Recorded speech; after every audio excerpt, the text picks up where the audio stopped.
sekarang kita lanjut ke subbab pengukuran. Nah, ini yang pertama kita alat ukur besaran banyak ya, tergantung besarannya. Nah, cuman yang dikhususkan dibahas di bab ini adalah untuk panjang dan lebih khusus lagi adalah berupa 3 ini ya, yang diajarkan pembacaannya. Ini kita tahu namanya adalah mistar ya, atau penggaris ya, kemudian ini namanya jangka sorong, yang ini namanya mikrometer sekrup ya. Udah pernah pakai atau belum? Nah, mistar ini skala, jadi yang penting di dalam alat ukur itu adalah skala ya, atau ininya satuannya ya, skala satuan gitu. Nah, di mistar ini dia dalam sentimeter gitu ya. Nah, skala terkecil yang bisa kita hitung di sini adalah 1 mili. Nah, yang bisa kita lihat ya, bukan dihitung. Kemudian ada yang namanya ketelitian ya. Nah, ketelitian ininya berarti ketelitiannya adalah setengah dari skala terkecil, artinya 0,5 mm. Nah, kalau jangka sorong ya, jangka sorong ini terdiri dari 2 bagian ya. Ini yang bisa digeser, ini yang tetap ya. Ini kalau mau mengukur diameter ya. Kalau jangka sorong ini yang biasanya bentuknya bulat ya. Ini cocok nih bulat, ngukurnya pakai ini. Jadi dia bisa tepat di tengah ya. Misalnya kita mau mengukur diameter kelereng, kalau pakai penggaris gini ya, mengandalkan mata kita, bisa-bisa kita ngukur tuh di sebelah sini gitu, tidak pas di yang tengah. Nah, kalau pakai jangka sorong ini bisa tepat di tengah gitu. Nah, ini ada 2 ya, ini namanya skala utama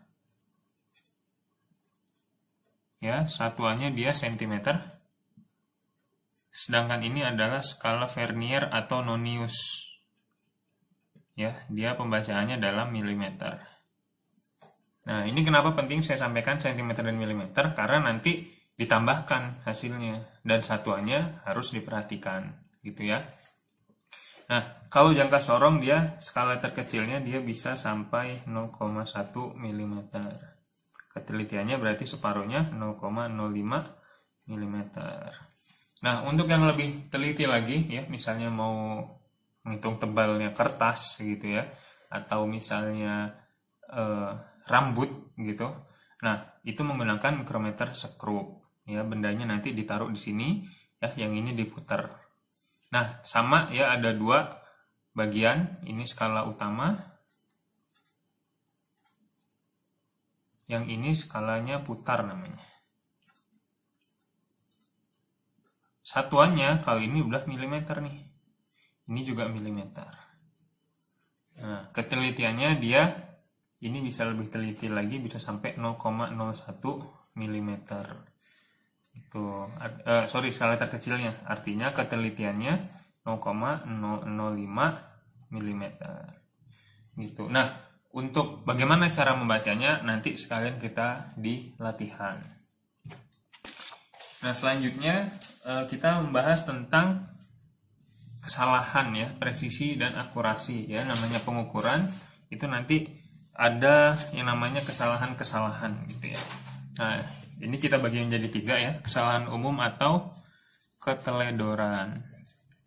Nah, ini disebabkan oleh manusia.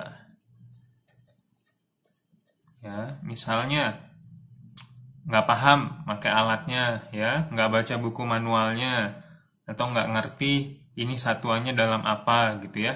Intinya keteledoran atau kesalahan manusia gitu. Nah, kemudian ada yang namanya kesalahan acak. Kesalahan acak ini yang di luar ya, di luar dari manusianya, di luar dari alatnya. Misalnya beberapa alat ukur ya, itu menggunakan listrik ya, kayak mikroskop, kemudian misalnya alat ukur getaran gitu ya, sensor-sensornya itu aktifnya dengan listrik. Nah, kita nggak bisa ngatur, tapi kadang tegangan PLN ya, tegangannya turun ya, atau naik turun ya, atau fluktuatif. Nah, ini bisa mempengaruhi hasil pengukuran. Nah, bisa juga misalnya getaran.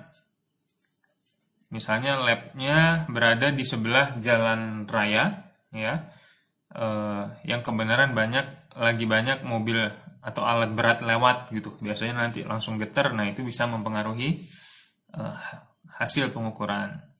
Nah, kemudian ada yang namanya kesalahan sistematis. Nah, kalau ini misalnya kesalahan kalibrasi. Kalibrasi atau misalnya paralaks gitu ya. Pernah dengar yang namanya kalibrasi? Kalibrasi itu artinya set nilai yang sebenarnya. Kayak misalnya kalau di pom bensin ya, di pom bensin misalnya gini, 1 liter itu sebenarnya tingginya segini gitu ya. Mestinya kalau di pompa bensinnya menunjukkan 1 liter ya, ukuran digitalnya, maka ini segini. Nah, nanti setelah seiring waktu dipakai mungkin pegasnya jadi kendor ya, atau kekuatannya kurang. Alat ukurnya nunjukin 1 liter, tapi kenyataannya bensinnya misalnya jadinya cuman segini. Nah, nggak tepat seliter, walaupun di sininya pembacanya seliter. Artinya perlu dikalibrasi ulang gitu ya, biar ini tetap sesuai yang sebenarnya. Itu kalibrasi. Nah, kalau paralaks ya, paralaks itu adalah sudut pandang ya, dari pembacaan. Misalnya gini, ini ada benda nih, mestinya itu nunjukin hasilnya itu di sini ya. Kayak ngeliat penggaris ya, ngeliat penggaris. Kalau misalnya gini, nah, kita lihat persis dari atas ya, dari atas ini dengan ngelihat dari sini pasti nilainya beda. Ya, mungkin kalau dilihat dari sini nilai dari atas ya tegak lurus 24 cm, mungkin kalau dilihat dari sini ya kebacanya 23,5 cm. Kalau kebaca dari sini 24,5 ya. Ini kesalahan sistematis. Yang benar itu adalah melihatnya dari atas tegak lurus. Nah, gitu ya. Kemudian ada yang selanjutnya namanya presisi dan akurasi. Apa bedanya? Nah, ini untuk menjelaskannya saya siapkan ya gambar di sini. Presisi ya, itu gampangnya kita ingatnya repetisi nih, biar nggak ketuker. Artinya pengulangan. Ya, ketika dia diulang menunjukkan hasil yang deket-deket, ya, itu artinya presisinya bagus. Sedangkan akurasi adalah nilai sebenarnya. Nah, ini ya. Nilai sebenarnya di sini. Nah, ketika pengukuran beberapa kali hasilnya di sini. Ini artinya presisinya bagus, ya. Presisinya bagus, tapi akurasinya jelek karena jauh dari nilai sebenarnya. Kalau ini diulang ya, repetisinya jelek nih, menyebar datanya gitu ya. Nah, tetapi dia mendekati nilai sebenarnya. Nah, kalau ini berarti presisinya jelek, akurasinya bagus ya, karena mendekati nih di daerah sini. Nah, kalau ini yang paling error nih ya.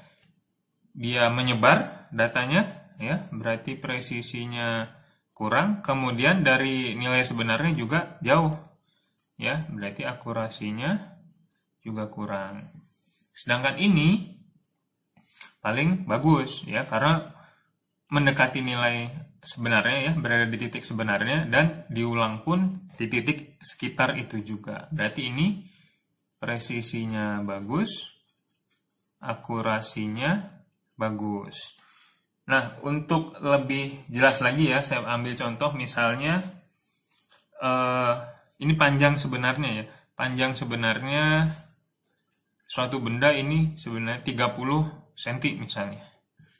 Dilakukan pengukuran berulang ya. Ternyata hasilnya itu misalnya 29,5, 30,4 gitu ya. Atau 29,7. Nah, ini artinya presisinya tinggi ya, akurasinya tinggi. Nah, bandingkan kalau misalnya nilai sebenarnya 30 ya. Nilai sebenarnya nih 30 cm, hasil pengukurannya misalnya 27,4 gitu ya. Kemudian 33,2, kemudian 32,7 gitu ya. Kemudian 31,9. Nah, ini menyebar ya, datanya menyebar gitu ya. Jadi ini presisinya kurang, akurasinya juga kurang. Ya, kebayang ya maksudnya. Kalau ini dalam contoh ya, target ini kalau dalam dalam pengukuran panjang misalnya contohnya kayak gini. Ya.